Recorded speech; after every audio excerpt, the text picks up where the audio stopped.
Mexico City.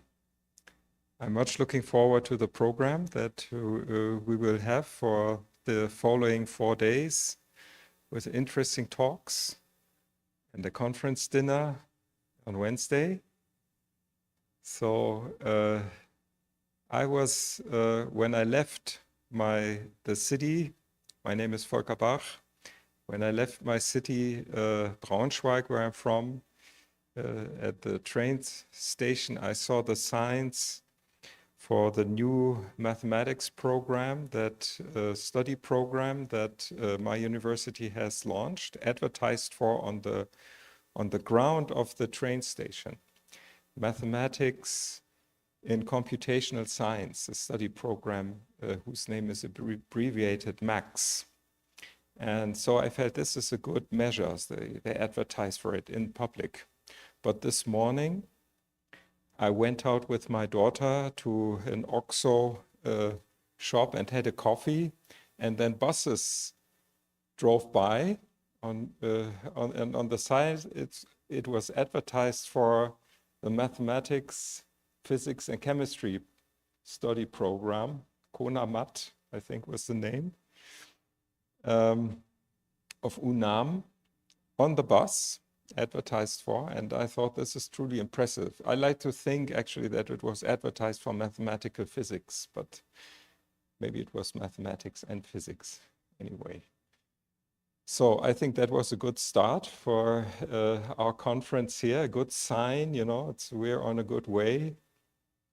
And I would like on this occasion thank very much Miguel Ballesteros, the main organizer for this conference here, and then the fantastic team he has around him, colleagues from UNAM here in Mexico City. We already had a wonderful week in Mérida, but here I'm looking forward to another great week here at UNAM in Mexico City. Luis Silva is sitting right next to Miguel, and I look for other organizers.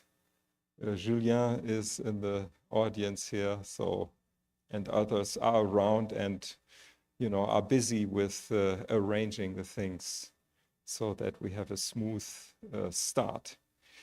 Yes, so let me now give my thanks to the people, to Miguel and to the team, everybody that has helped organizing this, what is going to be a great event. And then we start the actual program after a few more remarks from these gentlemen. Well, we have,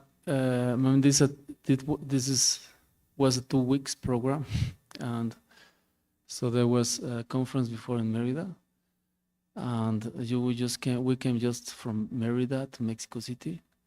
So the idea of this meeting was that the people that were coming to Mérida, they will also come to Mexico City, and to give talks in Mexico for Mexico City, because I was willing them to have more access to people. Because they're really coming from Europe. Most of them, there were more people. Now it's less than half of the people that were in Mérida, but now these people come from Europe. They paid, most of them, their own trips. So there's not funding. It's all people that came from Europe. They are paying themselves. We don't have money for them, and they did this effort. And we wanted that UNAM makes profit of that and have some, and there are some talks from international, well-recognized people that is accessible to the people here, and they can talk with people also here. So that was the idea of this one. But what we didn't do correctly was the advertising. So we were too busy, in Mérida, and then before I was in Germany, and before in China.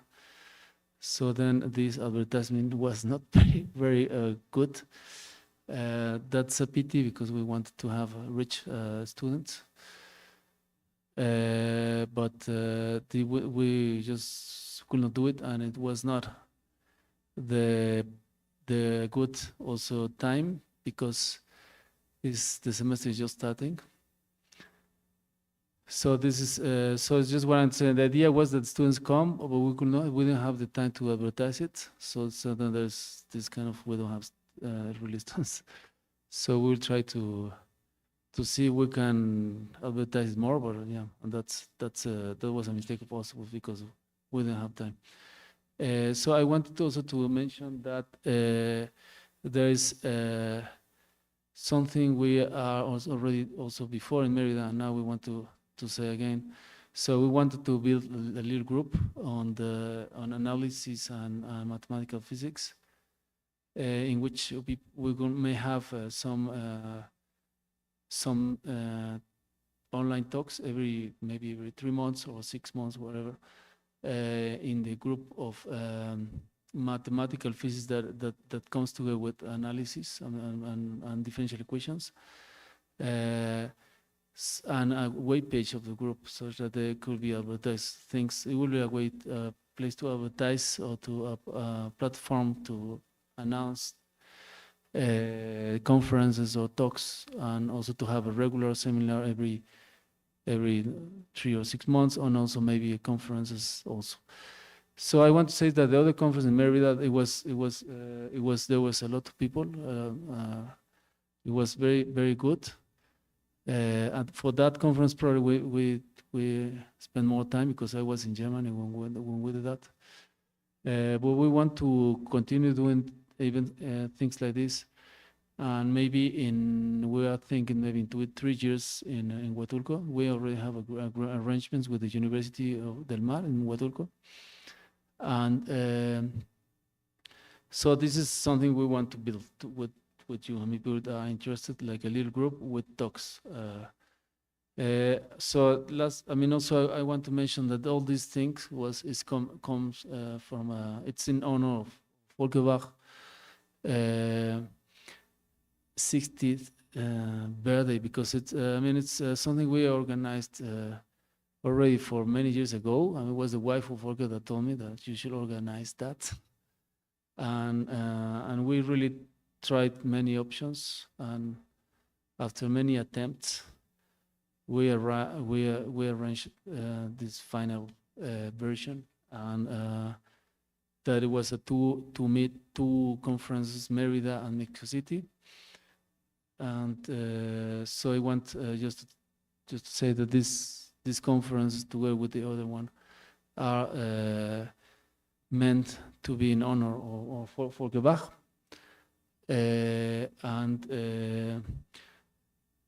Well, that's it. So this is so now maybe Bernard wants to say something. Yeah, thanks, Miguel, and thanks also as organizer of these series of 2 conferences. I'm very happy to be in Mexico. That's my first time that I am in Mexico. I did not know at all, but I strongly support that there is to reinforce the link between Europe and America. I'm myself working a lot with Brazil, with University of Sao Paulo, and I know Miguel for many years, and I think they have it's very good that they try to develop this, for example, with the doctoral program, with contract, with Volker, which is supporting this, and Miguel in it. I think it's a very good initiative. I am from the Basque country, so I am the next speaker. I forgot to make my name. And on the Basque country, for example, there is a Bach Center for Applied Mathematics, which is there, and we are in the process to have an agreement between UNAM, and an official agreement between UNAM and the Bach Center for Applied Mathematics in Bilbao, Spain. So I think it's really great to organize this kind of event. It's also very good to have this association or this reinforcement of our community, which is in mathematical physics, usually a little bit European centralized. And it's good to have within this association to have a little bit more diversity, and also to reinforce our link via online seminar and different activity, conferences. So I think it's a great initiative which launched again by in particular by Miguel and people from UNAM. So I'm very happy and I am supporting this. So I think it is great. I mean, about the dissemination of the conference, I'm anyway happy to be here, and I'm also particularly happy to be for Volker celebration of his birth date, which has been a constant support for me right from the beginning when I was as his postdoc almost 20 years ago. And so I'm very grateful and also very happy to be here also for this particular event. So that's all that I have to say. I don't know if Luis has. Thank you. Well, this second part of our conference, because we started in Mérida, actually was thought to be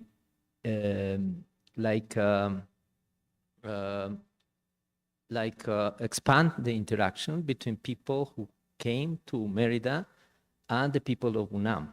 So we actually invited people from the Institute of Mathematics, from the Faculty of Sciences. So there will be people from these institutions participating in this meeting. And also there is extension to the people working on partial differential equations or differential equations in general at UNAM. Not all the people, I know that, because this is a more general, I would say that, conference is working on mathematical physics, but the main idea still remains mathematical physics, and we wanted to have people working on differential equations participating also in these meetings. So there will be people working in those fields in the second part of the conference, and we're still celebrating the 60th birthday of Volker Bach, a very influential guy in the mathematical physics community in Europe. So it's a pleasure that this celebration is actually taking part in Mexico, and is also, as already Jean-Bernard said, is part of many initiatives that we have had here at UNAM for collaborations with different institutions, the institutions from Germany, Braunschweig University, Beckham in Spain, and other institutions. So we have created some kind of network of collaboration, and we are very happy that this is working, that we have meetings, and there are many more planned meetings and conferences and workshops that will consolidate this network of collaboration. Thank you. Let me finish with something. I mean, the collaborations that we have with Germany, it's very big. I mean, it's I hope people take advantage of that, because we did a big work, we work a lot on that for 6 years, and so we established the first double degree program between Mexico, and it was in all areas of knowledge. It's not only mathematics or physics, it's all the university, together with the University of Braunschweig. So the rector of the university was there to sign the contract, and also together with all the authorities. And also the president of the University of Angers was here in Mexico. And this collaboration extended to other universities. The University of Erlangen that has also an agreement now with UNAM, with these double degree programs. And this is a program that is very generous. It's not as others that, I mean, here the both universities are generous. They both want to give the support to the students. So the UNAM pays part of that and Germany pays part of that. So it's not as other ones that they have to pay tuitions on other universities that come to Mexico in order to advertise the universities so that they can pay tuitions in the other universities. No, here it's everything free, everything for the students, everything for academia. I mean, this is I think a big thing that we did. The product was not advertised enough, and also the other things that we organize. I mean, we're trying already to organize together the ICMP, the International Conference of Mathematical Physics, in Mexico, and together with Germany, which is a main event in physics and mathematics. Probably is the second biggest conference in mathematics after the International Conference of Mathematics. I think so. It's probably around the second level after the International Conference. It could be, I mean, but it's a big thing. I mean, there are Nobel Prizes, field medals. We're trying to do that. So we wanted to increase this kind of contact between Europe and Mexico in mathematical physics, and we did a lot of work on that. So the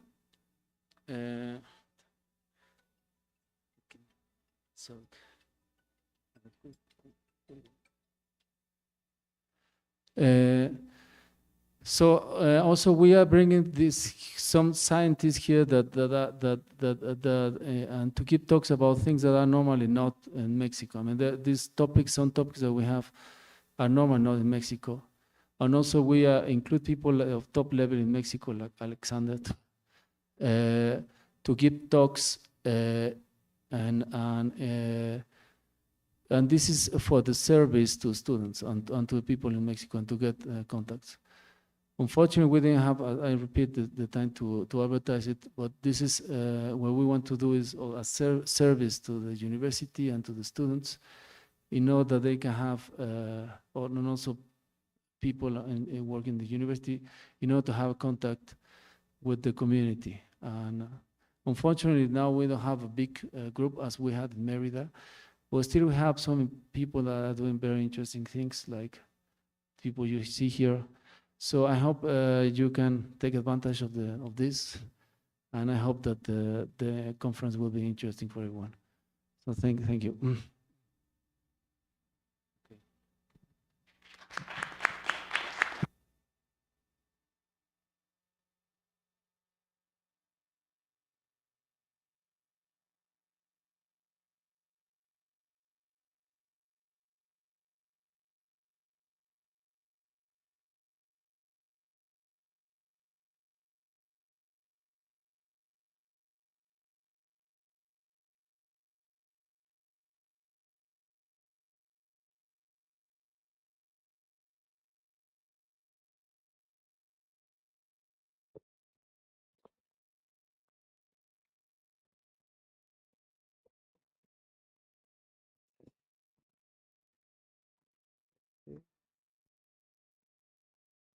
¿Está bien?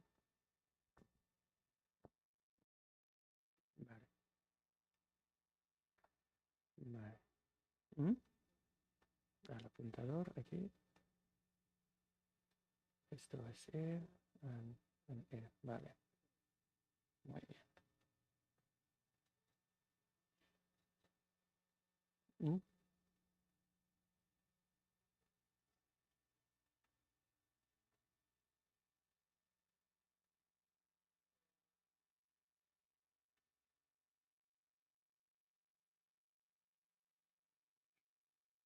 ¿Shall I start or? No.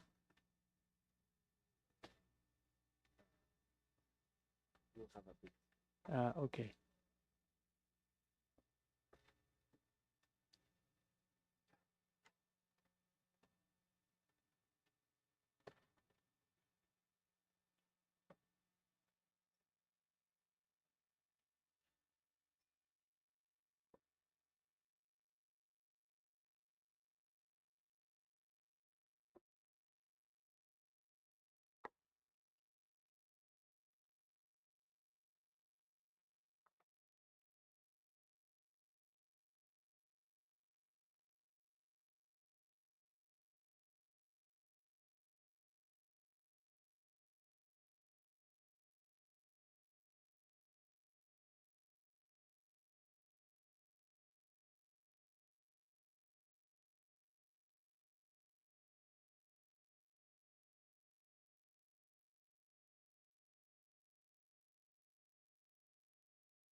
Well, it's a pleasure to have Jean-Bernard Bru from Beckham.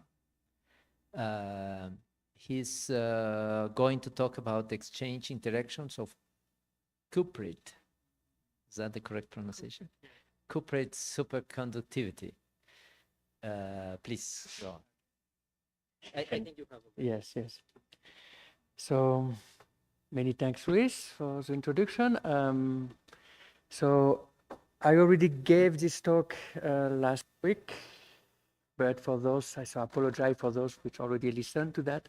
I've made a few changes. I have new slides, so at least you cannot fall asleep too rapidly. but it would be too elementary. I mean, it will be elementary slides that I've done as compared to the talk last week. So it is a collaboration with people from the University of Sao Paulo in Brazil, in particular Walter de Siqueira Pedra and Alan Ramer dos Santos, which is a PhD, was a PhD student. And Antonio was at that time, when we did this, was at University of Sao Paulo, and he has a position in Venezuela, University of Venezuela. So this talk is within this European-American.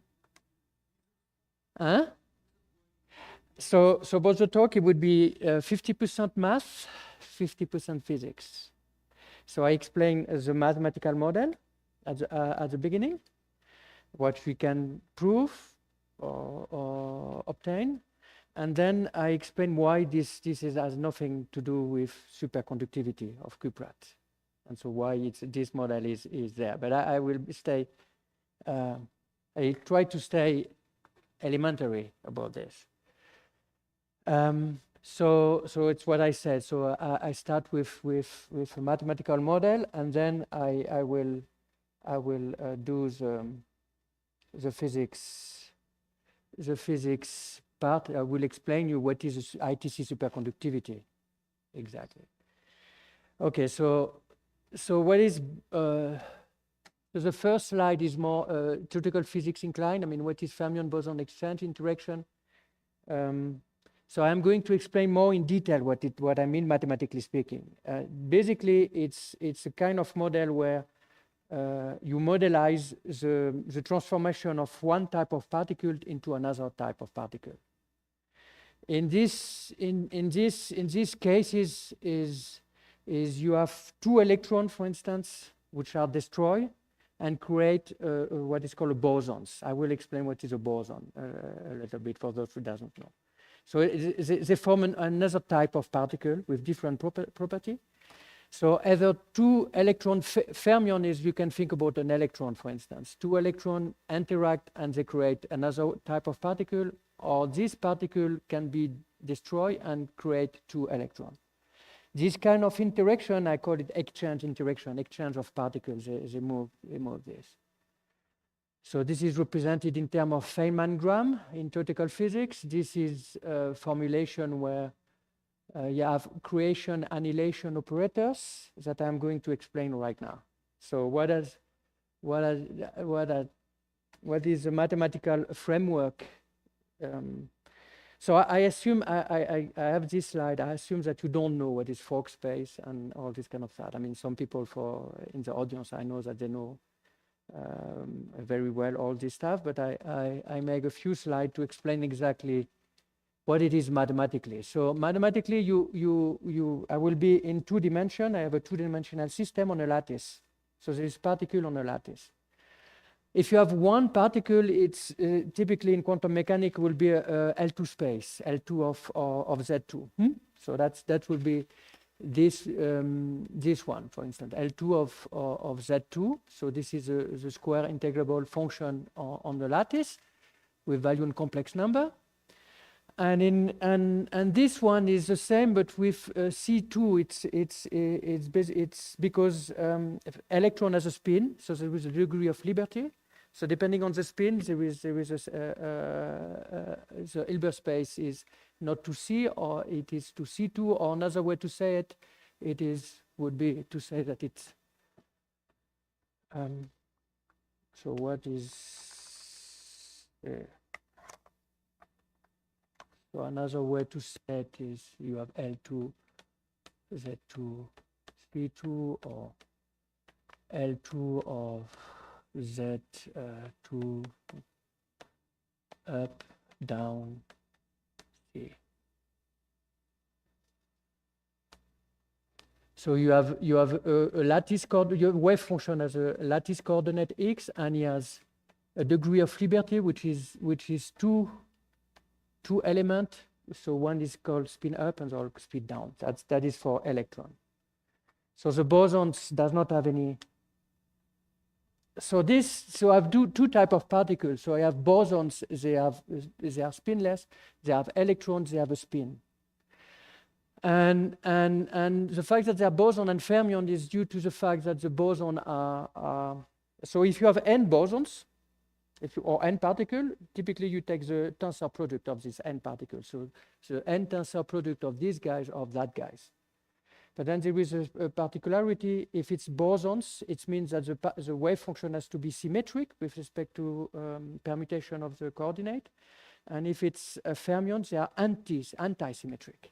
So you restrict your Hilbert space for n boson or n fermion into either anti-symmetric or symmetric n particle wave function. And this is for n particle, n being an integer. And to define what you mean by creation and annihilation operators, you define what is called a Fock space, where the number of particles is not fixed. And so you take for each n, you take the all the direct sum of s, and this is called Fock space. And on this Fock space, you can define operators which create one particle or destroy one particle. So it means when it creates, it goes from hn to hn plus 1, or it goes from hn to hn minus 1. So this is for bosons, for example. There is an explicit expression for bosons. So if it's plus, and there is another expression for fermion which correspond to minus here. And there is a difference because if you create a particle, the wave function in Hn has to be symmetric, so you have to symmetrize. And if it's fermion, you have to anti-symmetrize. So the definition is and the system of both fermion and boson is just, so this is the Fock space associated with fermion, or let's say electron, if you like. And this is the Fock space associated with bosons. And so you have two types of particles, and you take the tensor product as it is as usual. The model that we are looking at is so basically it has two parts, which is the fermionic part, which has a certain expression in terms of creation and annihilation operators. So everything is written. So here it means that you destroy a particle at lattice site y with spin s, and you create a particle at lattice site x and spin s. So when you use creation and annihilation operators, there is direct interpretation of what is. So this is in fact it's a kinetic energy on the lattice written in this Fock space. Yes. Infinite for the moment everything is formal. I'm saying infinite lattice. I will explain that I will reduce to but it will always be infinite lattice. Infinite lattice.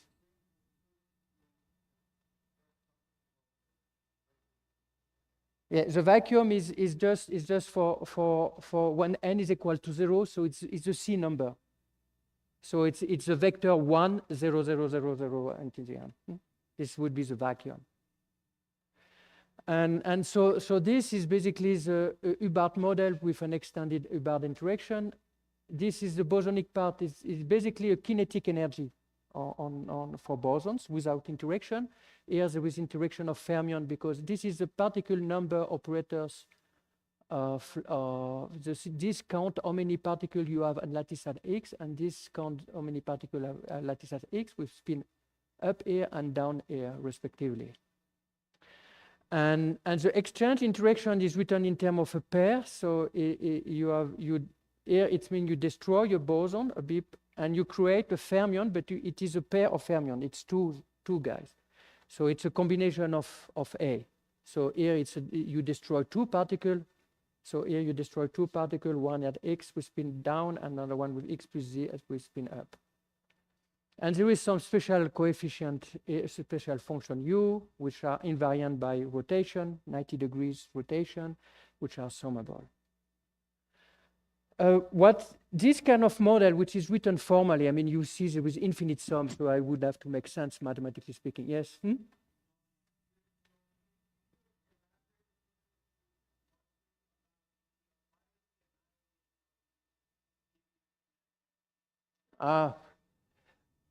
Well, there is not. I mean, what do? You, for example, in X, you know what is a discrete Laplacian. You take the sum of a discrete Laplacian in each sector Hn. This is a formulation. So you produce, for each sector, you produce a certain Hamiltonian. You can rephrase this Hamiltonian. You can, by explicit computation, remark that this kind of Hamiltonian can be written explicitly in terms of creation and annihilation operators. And this is the expression that I've written here. I mean, you have to compute it, but. Oh yeah, that makes sense. Thank you. Okay, so this is really formal up to now. So what we do, we don't know how to solve this kind of model. It's too complicated. Even without the bosonic part and only this part, only this, you don't know how to solve or to extract interesting property, rigorously speaking, unless you have special regime, large U or weak coupling or strong coupling. So what we did is we restrict in three body problem. And the three body problem, so here you have the Hilbert space. I recall the Hilbert space for one fermion, and this is the Hilbert space for one boson. I have the Fock space I have written before. And for two fermion, so it corresponds to n equal to 2 here. It's the tensor product between these two Hilbert space of one particle. And then I have to symmetrize, anti-symmetrize if it's fermion. So this is a Hilbert space attached to two fermions. And for one boson, it is L2 of Z2. It is this one for one boson. It corresponds to n equal 1 with plus. So one boson, two fermion. And we are going to restrict our model not in the tensor product of fermion and boson, but on the sum of the fermionic space and bosonic space. It's a direct sum, not the tensor product. Because we does not want to have at the same time the boson and two fermion at the same time. So we want to know to have a proportion between two fermion, which is destroyed, we get one boson, and the other way around. So our system, we exclude to have one boson and two fermion at the same times. I mean, yeah. Yeah, no, it's not. The two fermions, the pair of fermions mimics the Cooper pair. And the boson is something else that I will explain what is it. But the two fermions are the Cooper pair, in fact. Yeah.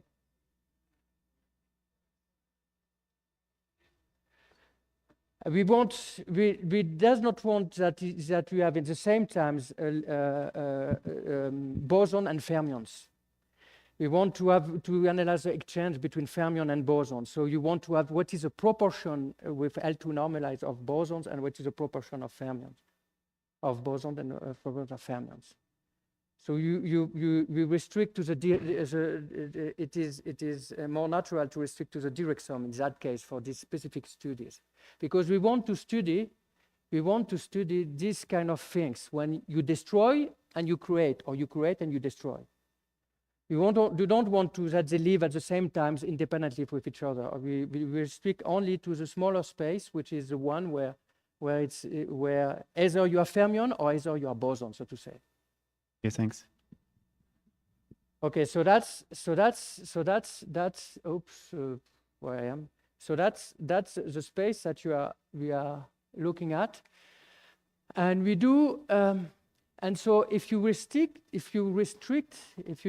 this space here and you restrict these models that I have here, all of this, you look on this specific space. First, this space is invariant, and it has an explicit expression. It define a certain Hamiltonian, which can be written in some block. This block is attached to HF. This one is attached to the bosonic part, and there is off-diagonal terms. I mean, I don't put explicitly what is the explicit explicit operators that you get, but you just compute it directly. The point is that you get an operator which acts on this Hilbert space. And we make a further simplification, is that we only consider in this space there is a wave function which account for a two fermion with spin up and up, or down and down. But since the exchange interaction is only with up and down, always coupled, we restrict on all wave function which are always a combination with one up and one down. So that's make a further a smaller space than this one, and then you analyze what is this Hamiltonian air, which is always written in as a block. And this model become solvable. You can analyze it. You can use Fourier transform. I mean, it's a translation invariant model. You can use Fourier transform. You can Fourier transform this function and write it as a direct integral with respect to some quasi-momenta which appear. So this this U is something which on the bosonic. So this is the bosonic part. Is just the Fourier transform. And on the fermionic part, it's easy but tedious to write. It's a Fourier transform which maps our space of fermion to some direct sum L2, and K here is the total quasi-momentum of the fermion pair. So the momenta, which is the Fourier transform, is made with respect to the pair itself. So the pair can move independently. So there is two Fourier transforms, so to say. But here you make the relative, you make only one Fourier transform, and the K, which represents the Fourier transform of the pair. Right? And that means that there is one Fourier transform, one quasi-momenta here, and another quasi-momenta which is hidden here, because in fact there is two fermions. So there is with respect to X and with respect to Y. There is two kind of Fourier transform. So it is. One is here, and the other one is hidden there. And what you get an explicit, and you get this Hamiltonian can be explicitly written in terms of fiber Hamiltonian. Rigorously. So that's fiber Hamiltonian, which depend on a certain parameter, which is interpreted as the total quasi-momentum of the fermion pair. So you get something like that, and you can explicitly write what is this coefficient. In this Hamiltonian, you can explicitly write what it is. For instance, I give only one example. This term is the one which, 2-1. So in this space here, it's an operator acting on L2,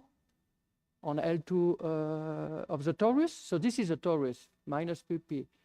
So this I act on L2, and this is just a multiplication by a constant. This is because this is C. Here, this is C here. So this act on C. And this part I on L2, this part, for instance, I from L2 to C. So it take a wave function of a pair and give you a number in C, which is just a scalar product with a projection.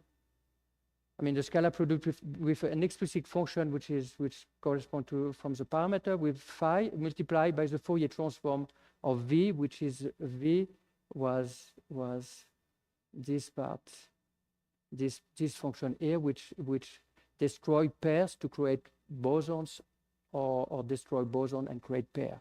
He has a certain coupling V, which is interesting, and this is the one which transform bosons in. This is the one which transform bosons or in fermions and vice versa. And this is one example. It's a concrete function that we will specify later what it is with respect to physics. But apparently here it's just V, it's a concrete function which has to be summable and we has a Fourier transform and nothing more than that. And what you get, so what we did, you can, these kind of things, you can explicitly find all the spectral property of the fiber Hamiltonian, which is this one. You can find the fiber property of this AK. Yeah. I have a question here. So can you, is this a fiber bundle? Can you specify what is, can you interpret this as a fiber bundle space? I mean, it's a direct integral of a constant Hilbert space, yeah? Which is So what are the fibers and what is the base space? this is the fiber is this K here, and this is a constant Hilbert space for each fiber. I mean, this is a constant Hilbert space with a certain Hilbert space, which turned out to be L2 of something of the torus, and direct integral with the complex number.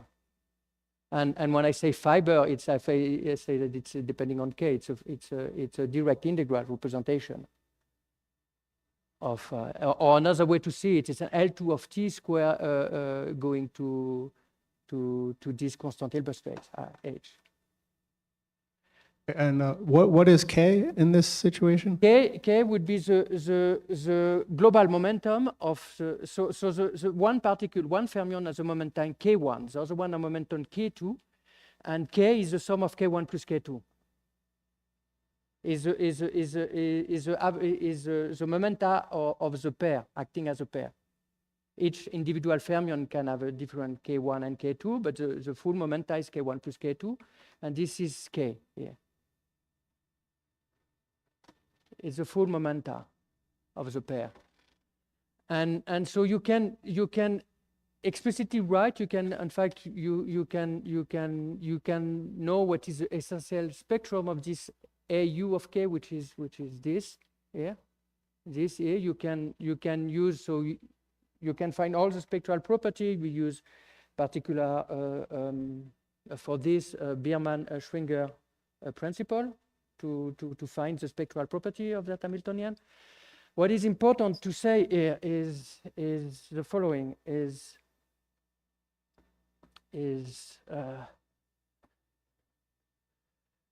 so you're analyzing a direct integral over the torus of some A K U D K. Forget about the U. I can come back to the U, the Hubbard interaction.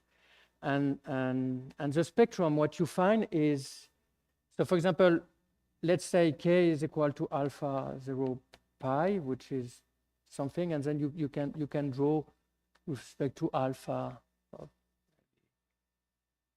maybe here. You can draw what is, so there is, what you find is there is an essential spectrum here, which is explicitly given as a function of K. Yeah, there is a essential spectrum here, but there is also a bound state.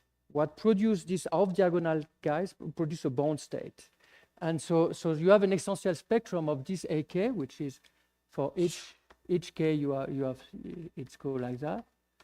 So for each K for each alpha here, for this specific K here, you have a certain essential spectrum here, which is in fact bonded, and then you have a bond state here, which is given by this AK here, AUK. So this here you have a certain AKU. It's an eigenvalue. So for each K, so for a fixed K here, I have an eigenvalue here, and I have essential spectrum starting here and going in that direction, and it's bonded. and you have an eigenvalue with a gap. It's what one finds. This eigenvalue can be, it has a certain eigenvector, which is, this is the fermionic part of the eigenvector, and this is the bosonic part, which is taken to be -1.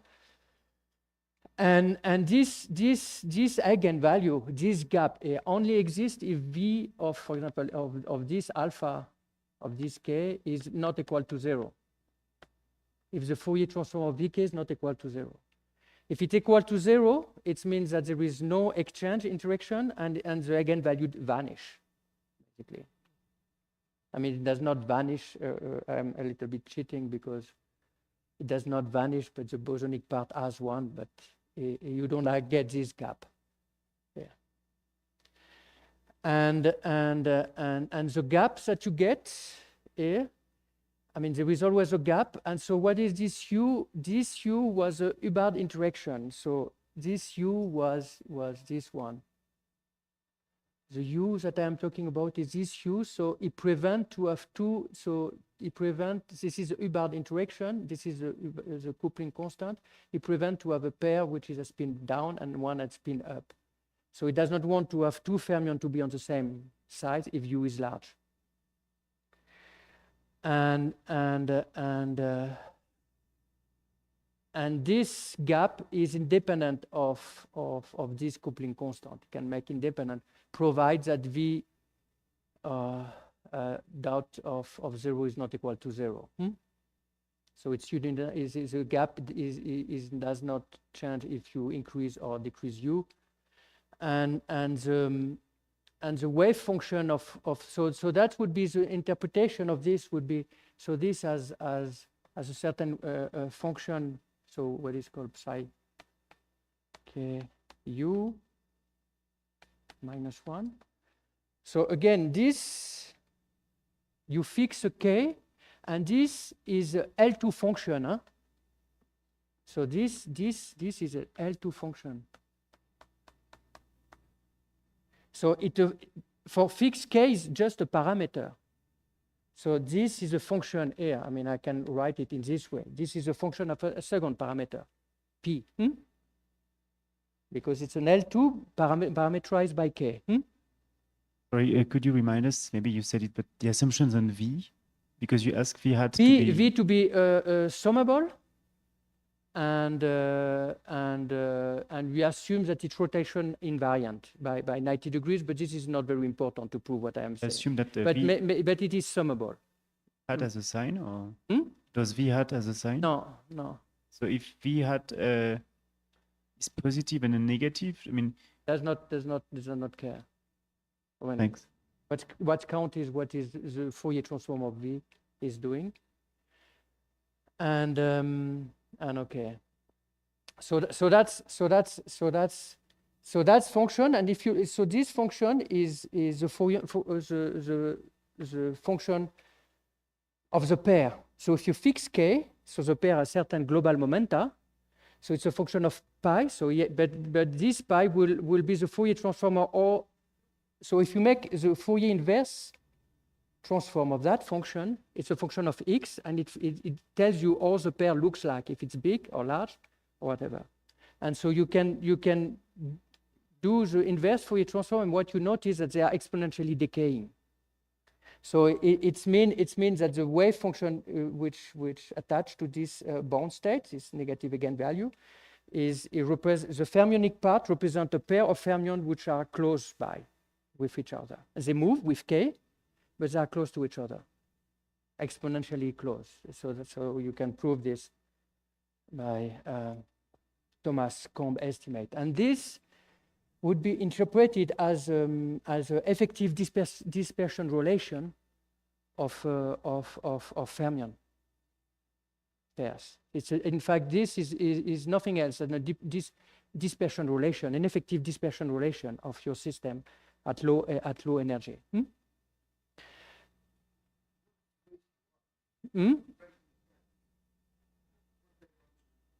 X now it's a space of Z2. Here I am back in, I make the inverse Fourier transform, so here I am in Z2, lattice. When I have k, I'm on the torus. And when I'm X, I am on Z2. Yes. A rotation invariant in X space, in X space. In the X space, everything is rotation invariant, 90 degrees rotation invariant. In the X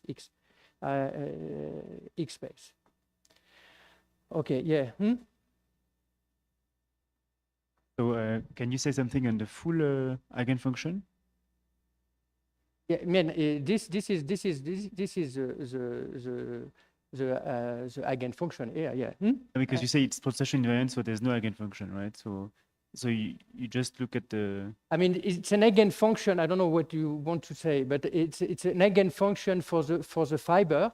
It's not really an eigenfunction for the Hamiltonian. It's a continuous integral of this eigenfunction, so to say. So if I take the integral of psi hat of k e to the chi x. Yes, I mean you have this for each chi you have this psi k, but then you have to do the full integral. And for each fiber, it has a different eigenvalue because it's ak, is k dependent.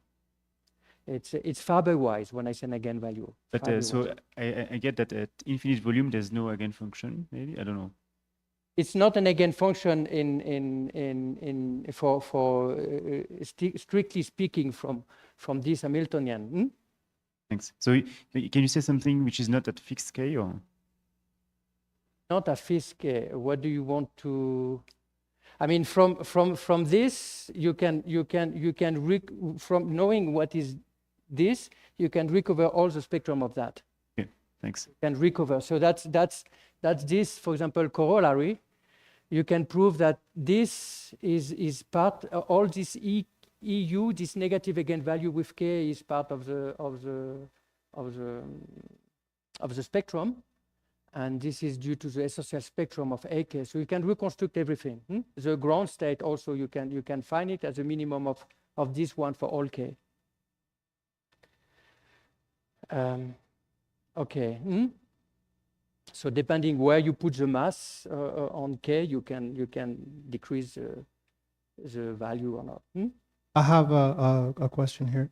Maybe it's better to wait till the end, but if you want to think about it during the presentation, if you can't answer it now. But my question is, you have an essential singularity in the spectrum, which means something like a continuous band spectrum. But then it also appears that there are special eigenvalues that correspond to the energy. Yes. So are those special eigenvalues inside the continuous band? No, it's below. It's below. The continuous band is here, and it's always below. There is a gap. It is not embedded in the essential spectrum.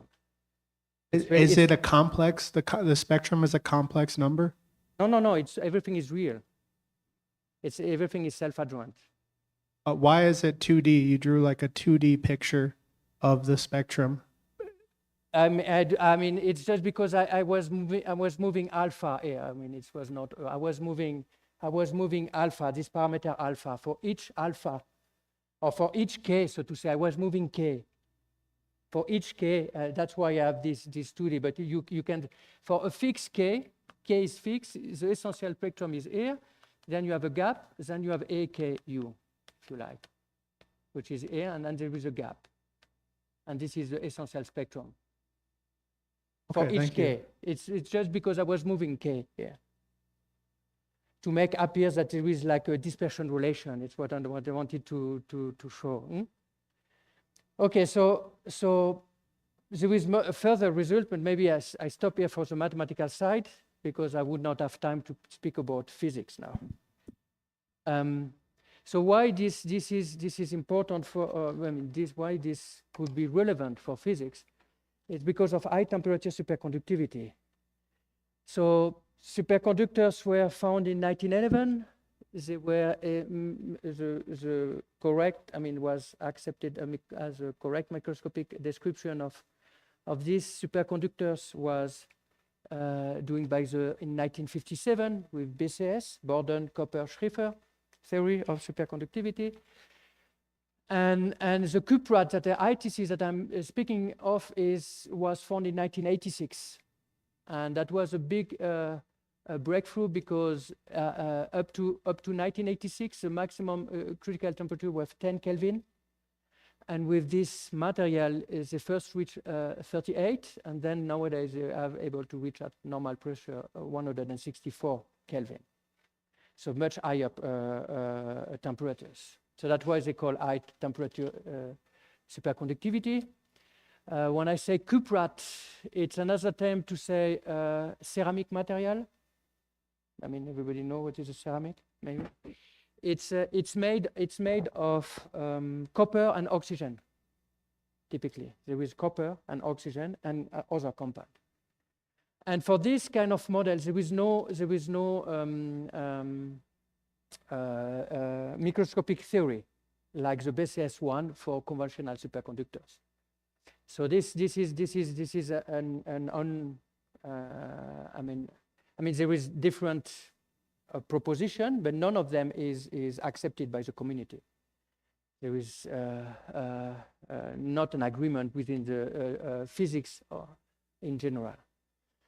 And so that was what saying Müller. Müller is this Müller who got the Nobel Prize only 1 year later than 86 in physics. So let me explain shortly what this cuprat are doing. So you can look only here. You can take x equal to 0, so that means there is nothing here. So that would be a cuprat. So there is a certain component, I forgot the name, La, and there is copper and oxygen. And this here is what you have here is just the x here is so-called doping. So let's say x equal to 0. So when x is equal to 0, this element does not show up. It does not appear.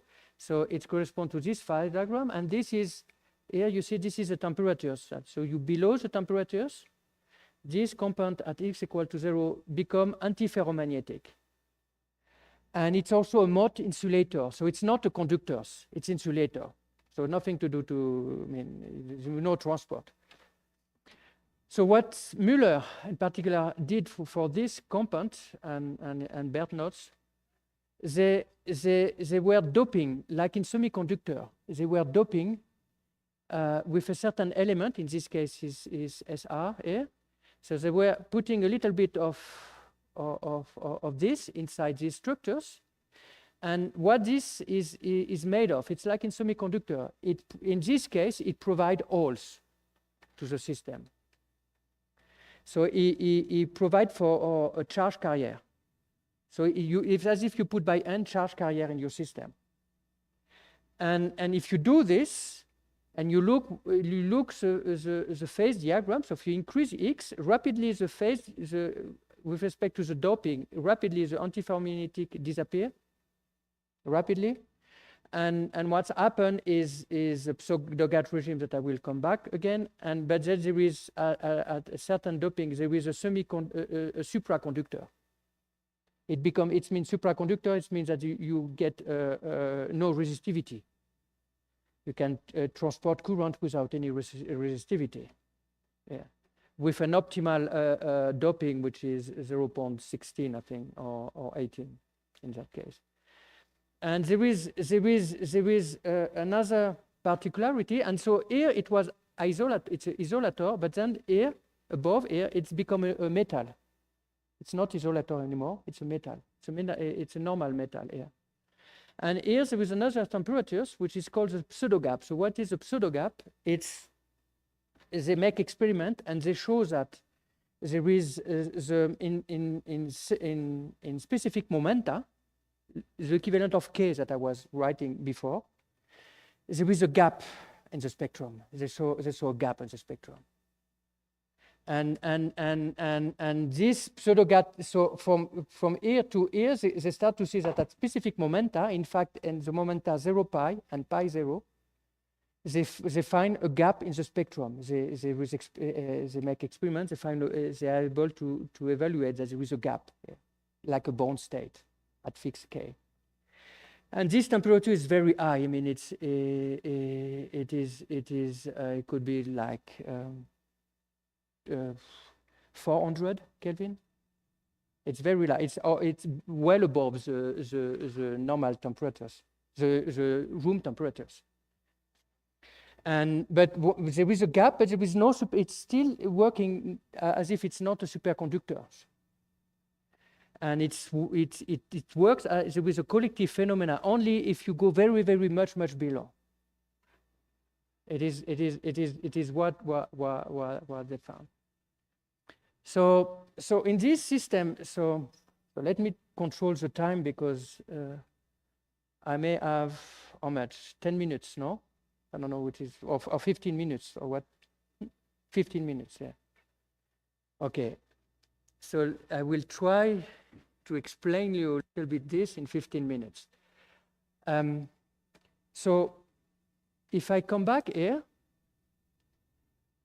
so you may ask, I mean, here, what I did this, I was everything in Z2. So why 2 dimension as the first place? So the first place, why is 2 dimension is because it happens, I mean, experimentally, they show that the transport take place on copper, on plane of copper and oxygen. All this cuprat has one particular property is they are made, so here you see CuO2. This is orange, is copper, and this is oxygen. All are made on plane of copper and oxygen. There is plane in all the structures. And the transport between the plane is almost zero. But the transport within the plane is huge. It's where the superconductor takes place. So that's explain why I was interested in Z2. I was interested in the mathematical model in Z2, in 2 dimensions, not because it's more easy in 2 dimensions than in 3. I mean, I would have been able to do the same in 3. But just because for the application, it's everything appears in 2 dimensions. It's layers, structures. And experimentally, they show that the transport within the layer is very small, negligible, but the transport, all the transport go within the layer. So in the layers, they move. So this is the layer which is made. So this is one example of the layer. So in red is copper, I believe. Yeah, it's copper. And this small cycle is oxygen. So this copper, oxygen, copper, oxygen, copper, oxygen, copper, oxygen. In many theory, microscopic theory in theoretical physics about cuprat, they tend to disconnect, or they really disconnect, for example, with TG model, they disconnect the atomic property of the lattice from the transport property. So it means that for them, it does not get that there is oxygen. They see that there is a lattice. What matters that there is a antiferromagnetic correlation, whatever, but what the lattice is made of does not care for them. It's not what we are doing, because there is some things that experiment insist heavily is the following fact. So it is shown experimentally that the electron move within the oxygen. So it does not move to the copper. Only on oxygen move. But why they discovered this cuprat? Why in 1986 they discovered this cuprat? Because they wanted to use an effect that has a copper. So what the copper is able to do is when you see an electron moving in close by in a ligand, it try to attract and he has a so-called what is called in physics Jahn-Teller effect, but it's just the I mean, without entering in the details of what is this effect, what is doing is attract this electron and make a lattice distortion of this. And so the electrons which are moving, sometimes they are trapped with the copper.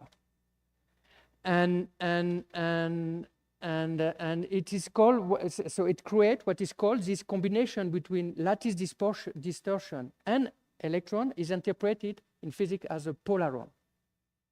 It's a polaronic particle. And due to the antiferromagnetic phases, it has been shown that it is not favorable to find a single polaron. What is favorable is to attract a pair at once. Because because you have up and down, So what they show in experimental physics, that what they create is not one, but they tend to attract two electrons at the same times. And what they call it, it's not a polaron, it's a bipolaron. And the bipolaron is always made of spin up and spin down, because it likes to be antiferromagnetic. So it doesn't want to have up and up. It wants to have up and down. And this is the boson that I was talking about. The boson was these bipolarons. But these bipolarons are not the charge carrier. It's not the one which are moving, really. There is some theory which says that the bipolarons are moving, but they are shown that they have a large effective mass. And so it is not a good candidate. So you have two things. You have the pair, which are moving, and the creation of these bipolarons. So it's exactly what I had before. I mean, my model are the pairs of fermions, which are destroyed to create a bipolaron, a bosons, but which in this physical interpretation would be a bipolaron, and the other way around. And okay, so I have various slides. I mean, I don't think that I need to go. So just saying that it's basically it's resume. The next slide would resume a little bit what I was saying. It's okay only an oxygen atom. The bipolaron have zero total spin. It's also shown that also one thing which I did not say, by the way, it's this bipolaron they show that they have a small lifetime. So if you would be trapped, assume that you have two electrons, they are trapped forever, then you don't have this exchange interaction working really, because they are trapped for I don't know, 10 years. So everybody gets trapped, and you don't have. But what is shown is that the bipolaron are not so stable. So sometimes they are trapped, and then they are released. Trap, release, trap, release. So it's what's happened. And okay, and so that's why you have exchange capability for cuprat, large mass bipolaron, and no polaric charge carrier. So that's the origin of the models that I was speaking about these guys. So these you destroy your bipolaron and you create a pair of electrons, and the other way around. One thing that you should notice, I did not insist too much. I always put U here, which was the Hubbard repulsion. Yeah, that I have this parameter. But this parameter, I put it because for cuprat, you cannot say U equal to 0. They are strongly correlated. They are strongly correlated system, and so this Hubbard interaction is important. And so that's why you have to take into account this Hubbard interaction and not put U equal to 0. Yeah. And so this is so you may think, oh yeah, just consider that, guys, and forget about this, which is an additional complexity. But you have to take it into account this, because this is very important for cuprat if you want to get something. So now, what in the remaining time, I have less than 5 to 10 minutes. I don't know, 8 minutes. I will explain what can we do with the mathematical model that I've presented. In particular, I will explain what is the result, because we get quantitative estimates using the model that I have here. You can quantitatively get number in relation with cuprat. So there is many questions that you can ask for. So the first question relates to the question at the beginning about V. What is the coupling? So for example, you may ask, what do I choose for V? Which kind of function I choose for V? For my mathematical result, it's any V which is summable. But if I would like to have quantitative estimate, I need to be more specific about this. What is this V looks like? So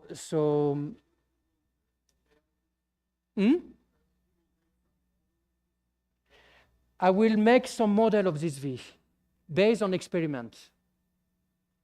And on experiment, what they show, what's matter, it's not really V in a X space, but what is the Fourier transform of V with respect to K.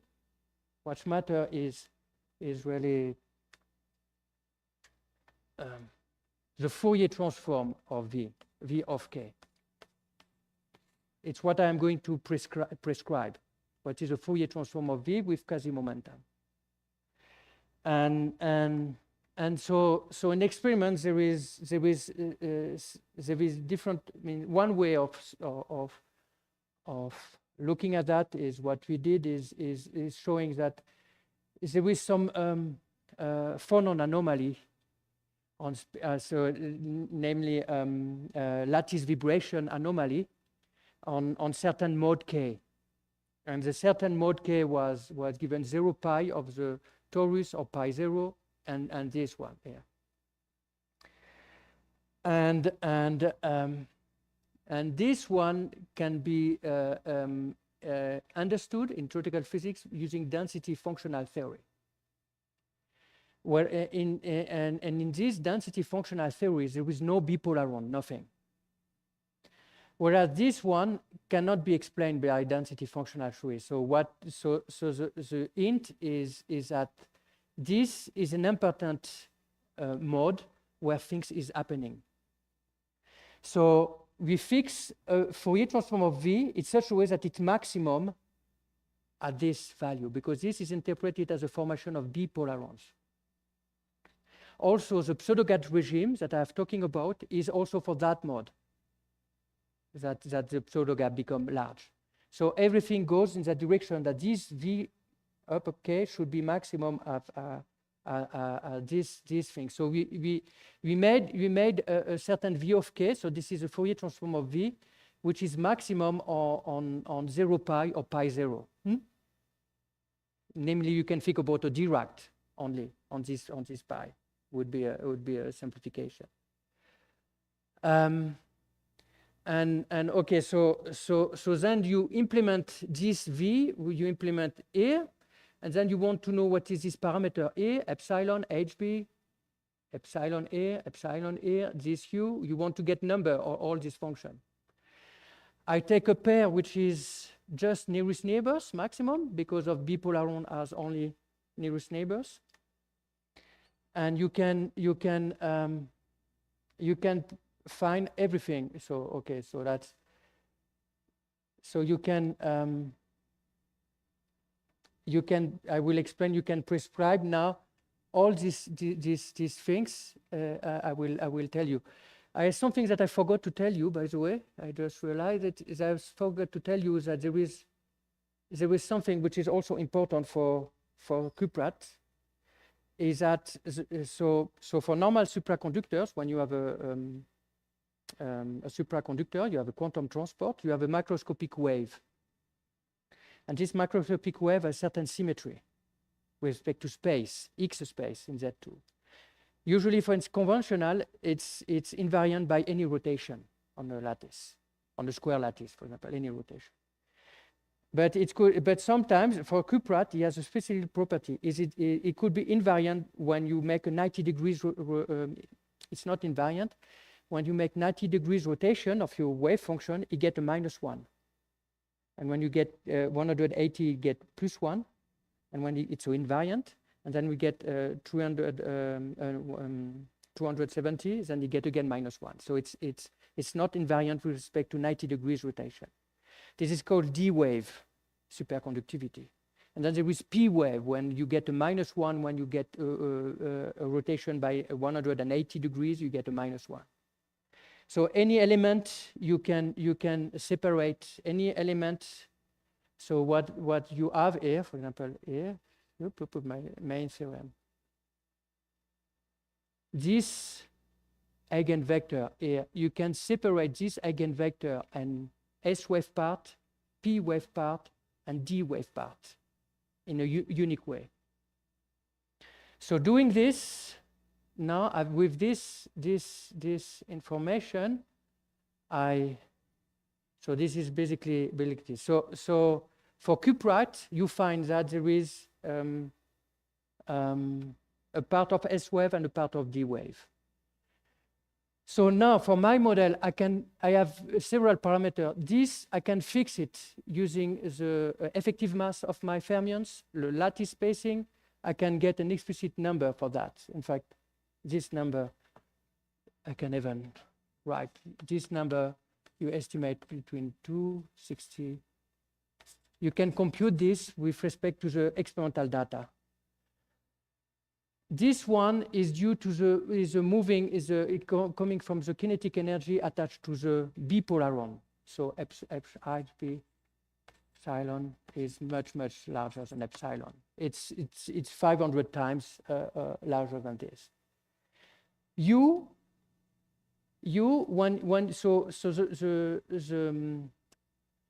The transport is all. So you can estimate also U from when there is no. When there is one hole, you have O minus. So here you have you have Cu plus or minus, and then you have Cu2 plus. And when a charge carrier arrive here, it's one hole. It's not an electron; it's an hole. So it's positively charged. So it becomes when there is one, it's become one.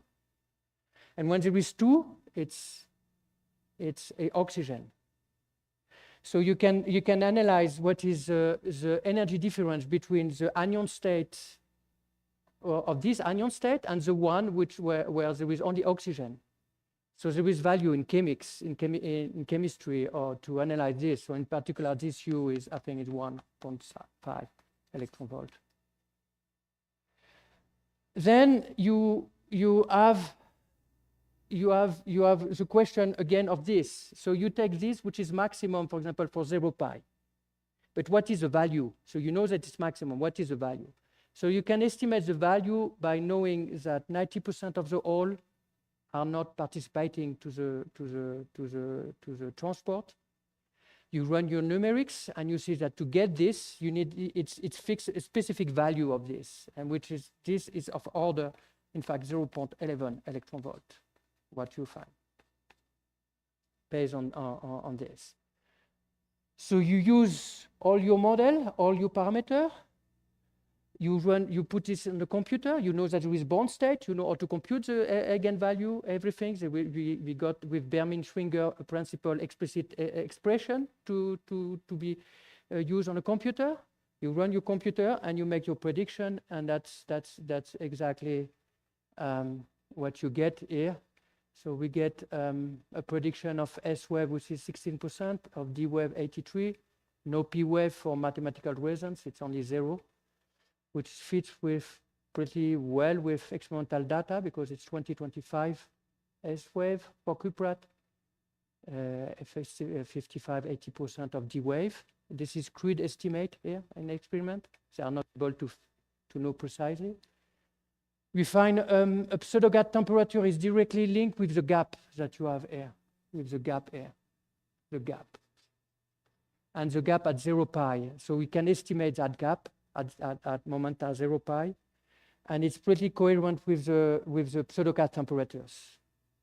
And of course you get 1000, which is much more than the pseudo-gap in terms of Kelvin, but it's normal. I mean, there is always a factor by 5 to 30 between the gap that you get and the temperature where the binding of fermion with effect of the temperatures destroy. You can see this with diatomic molecules.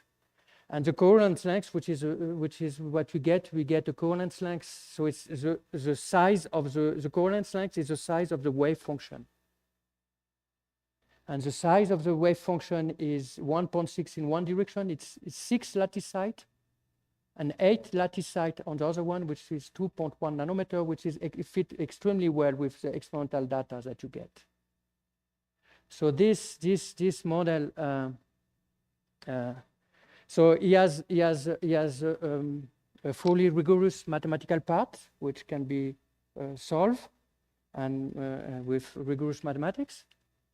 And if you put then what you apply this for this Cuprat, the results are pretty good with respect to what you get for the formation of pair of the pseudo-gap regime.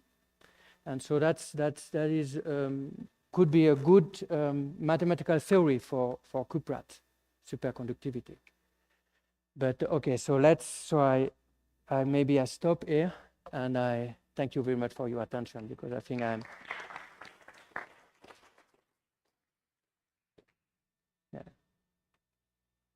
I had a slide, but I guess that I have no. Yes.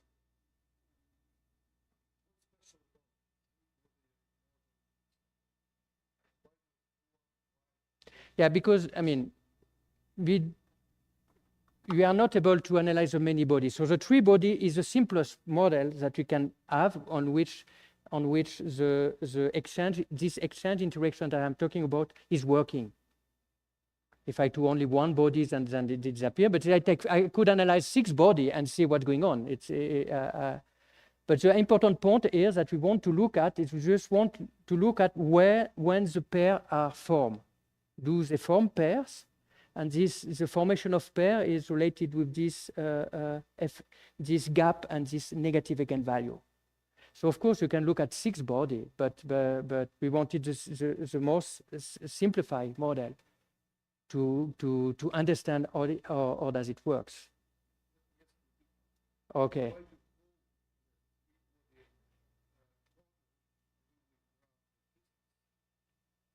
Why we hope, because it's, for example, it's known. I mean, I did it, for example, for a quantum many-body model, which is on superfluidity theory, the Bogoliubov model of superfluidity.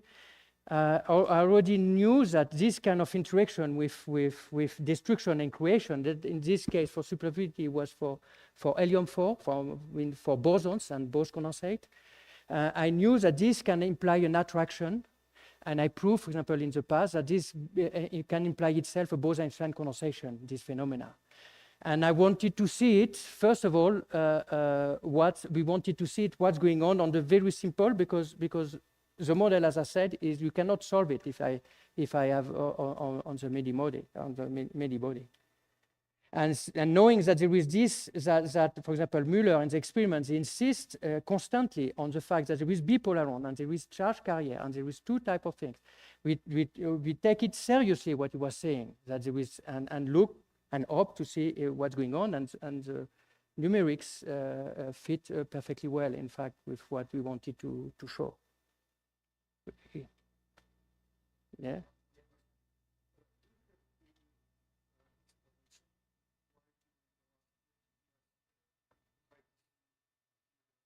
Found beyond of those were known due to Müller and others. I mean, why there was no theory? I mean, why this was not found before 86? You mean why it was? Yes.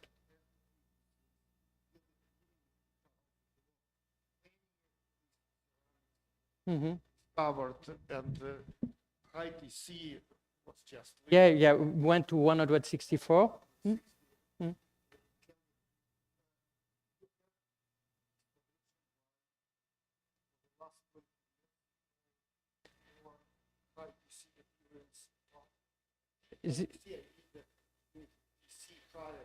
Yeah. I understand.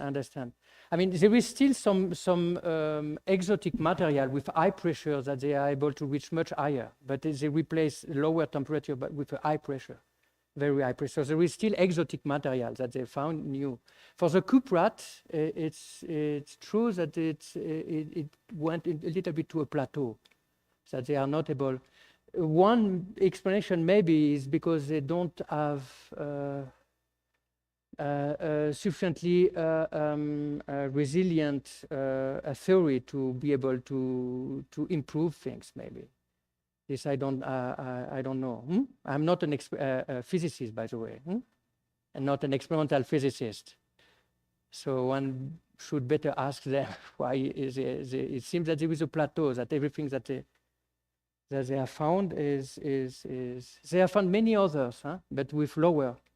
There is cuprat which are ferromagnetic but has a critical temperature which is much lower. So they found in many directions, but are not able to have this effect for more than what's the record right now. Well, I don't know if you heard 2 years ago, some people from China or Korea claims that they had a very ITC, I mean, a much higher critical temperature, almost a room temperature. So it was wrong.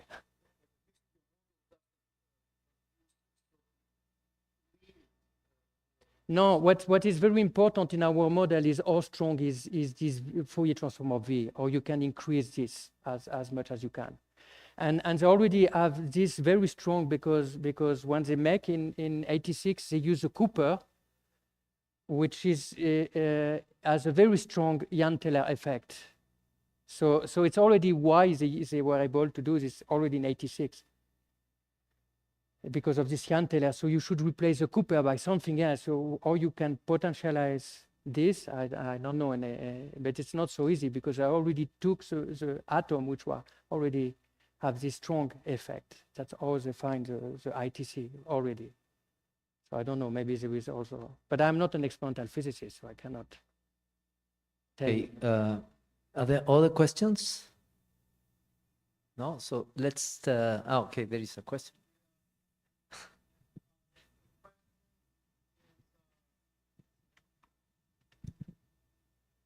Oh, the question is that for your calculations, did you use density functional theory, or No, not at all. you use the full physical theory of the Fox Not at space? all. You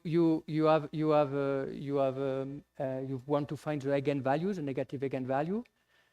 You use Biermann-Schwinger principle to get a certain expression that you can compute with a computer. So it's numerically rigorous stuff because there was explicit integral to compute, and then with this number you are able to trace back what is the eigenvalue and everything. No density functional theory. I mean, it's usually for many body problem, this density function. But it works for 3 body. Yeah? It's if it would be 6 body, maybe you can able to do it, but many body, no. It's because it's simplified so much. Okay, well, there is no more time for questions. So the next speaker is Volker Bach. And I want to thank the participants that are online. We know that people following the conference online. So thanks for participating.